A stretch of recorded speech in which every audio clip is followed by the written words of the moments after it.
Chennai test শুরুর আগেও দারুণ কিছু স্বপ্ন দেখছিল বাংলাদেশ। কোনটি ছিল আত্মবিশ্বাস? কেননা কদিন আগেই যে পাকিস্তানকে তাদের মাটিতে টেস্টে ধবলধুলাই করে এসেছে বাংলাদেশ জাতীয় ক্রিকেট দল। ভারত ম্যাচের আগেও তাই জয়ের ব্যাপারে আশাবাদী ছিলেন অধিনায়ক শান্ত। তবে শেষমেশ চেন্নাই টেস্টে 280 রানে হারতে হয়েছে বাংলাদেশকে। খুব একটা লড়াইও করতে পারেনি টাইগাররা।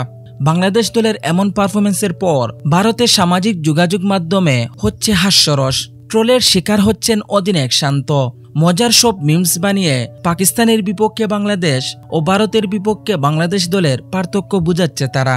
এদিকে এক মিমসে দেখা যায় নাজমুল শান্তকে দেখে পেছনে হাসছেন ভারতীয় অধিনায়ক রোহিত শর্মা ও রবিচন্দ্রন অশ্বিন ও রবীন্দ্র জাদেজা।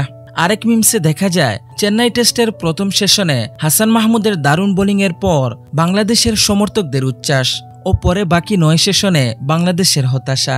বাংলাদেশ ক্রিকেট দলের বাগ নিয়েও মজা করা হয়েছে, যেখানে পাকিস্তানের বিপক্ষে বাঘ ঠিক থাকলেও ভারতের বিপক্ষে কুকুরকে বাঘ সাজিয়ে ট্রল করা হয়েছে।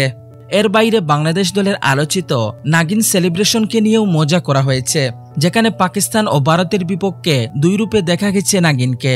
ভারতীয় সমর্থকদের ট্রলের জবাব দেওয়ার সুযোগ অবশ্য এখনো আছে বাংলাদেশের সামনে, তবে সেটা করতে হবে আগামী 27 সেপ্টেম্বর কানপুর টেস্টে দারুণ কিছু করে দেখাতে হবে ক্রিকেটারদের। বাংলাদেশি সমর্থকরাও আপাতত সেটি দেখার অপেক্ষায় আছেন। বাংলাদেশের ক্রিকেটারদের নিয়ে এমন ট্রল করা আপনি কিভাবে দেখছেন?